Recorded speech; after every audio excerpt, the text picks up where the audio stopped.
எல்லாருமே கஷ்டப்படும் போது சிவன் நேரடியா வரல, முருகன் வருவாருன்னு சொல்லியிருக்காங்க. மனிதர்களுக்கு மட்டும் சோதனை கர்மா கிடையாது, தேவர்களுக்கும் ஒரு சோதனை கர்மா இருக்கு. சூரபத்மன்றவர் கடும் தவம் புரிஞ்சு சிவன் என்ன வர வாங்குறாரு, 1008 அண்டங்களும் என் காலி கீழர்களுடன் வர வாங்குறாரு. அந்த வரத்தினால் எல்லா தேவர்களும் ரிஷிகளையும் எல்லாருமே சிறை வச்சிடறாரு. சிறை வச்சதுக்கு அப்புறம் படாத பாடுபடுறாங்க. இது இவங்களை காப்பாத்த முருகர் வரார். அப்படி இருக்கும் போது எல்லாருமே தேவர்கள் எல்லாம் முறையிடும் போது அப்ப சிவபெருமான் பார்வதி தேவிகிட்ட என்ன சொல்றாருன்னா, நான் என்னதான் வரம் கொடுத்தாலும் அந்த வரத்தை வாங்குற எனக்கு சக்தி கிடையாது.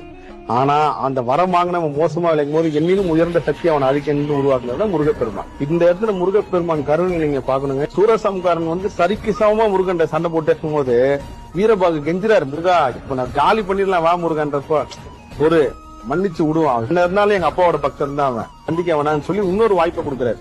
எவன் என்ன திட்டினானோ அப்படியே நம்ம கீழே வச்சுக்கணும்னு சொல்ல மயிலாவும் சேவலாவும் மாத்தி வச்சுட்டேன். சோ இதுதான் முருகரோட கருணை. அவர் எந்த நேரத்திலும் கோவமே படும், அவர் கோவத்தெல்லாம் பாக்குற சக்தியே நம்மளுக்கு கிடையாது.